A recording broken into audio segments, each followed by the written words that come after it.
प्याज के पकौड़े बहुत मज़ेदार लगते हैं। तो प्याज के पकौड़े बनाने के लिए सबसे पहले तो मैंने बेसन लिया और ये बेसन छान के रखा हुआ है। पहले इसे छान के और रख लें तो ज़्यादा आसानी जाती है। बेसन ले लिया। बेसन के बाद मैंने इसमें जो चीज़ें डालनी है वो है ये थोड़ी सी अजवाइन, 1/4 टीस्पून, 1/2 टीस्पून ज़ीरा और हस्बे ज़ायक़ा नमक। ये नमक सही रहा था जितना मैंने डाला है। और ये मिर्च भी बिल्कुल ठीक है, अपने जायके मेरे जायके के हिसाब से कुटी हुई मिर्च है। और ये सब ज़्यादा है भिगो के रखा था मैंने अनारदाना, ताकि इसकी वटी नीचे बैठ जाए और ये भी भूल जाए।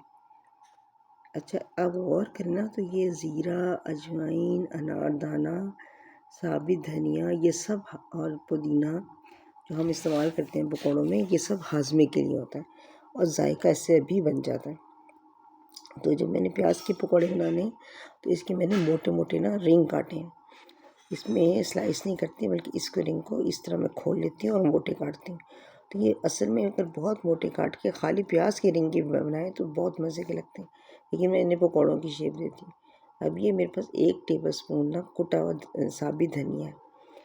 और साबित धनिया वैसे भी डाल सकते हैं लेकिन मुँह में आता हुआ अच्छा नहीं लगता, तो ये मैंने डाल दिया। अच्छा, अब बेसन जो मैंने घोला था वो पतला नहीं है। जब हम सारे मसाले डालते हैं कितना गाढ़ा है। जब हम सारे मसाले डाल देते हैं तो नमक डालने की वजह से ये प्याज भी अपना पानी छोड़ती है, तो ये खुद ब खुद थोड़ा पतला हो जाता है। बहुत ज़्यादा पतला कर लेंगे तो बेसन छूट जाएगा। अब आंच तेज़ रखनी है और इसको फ्राई करना है। एक तरफ से गोल्डन हो जाए तो दूसरी तरफ। मैंने सरसों का तेल इस्तेमाल किया है, ये उड़ता ही नहीं है, बहुत कम खर्च होता है। तो मैं नेचर्स फ्रेश वालों का सरसों का तेल लेती हूँ जो कोल्ड प्रेस है। अच्छा, इसमें एक ख़ास बात ये है कि जब हम पकौड़े बनाएं उतारें तो हमने उसको तेल गर्म ही रहना चाहिए, हल्की आंच नहीं करनी, तो अच्छे बनते हैं।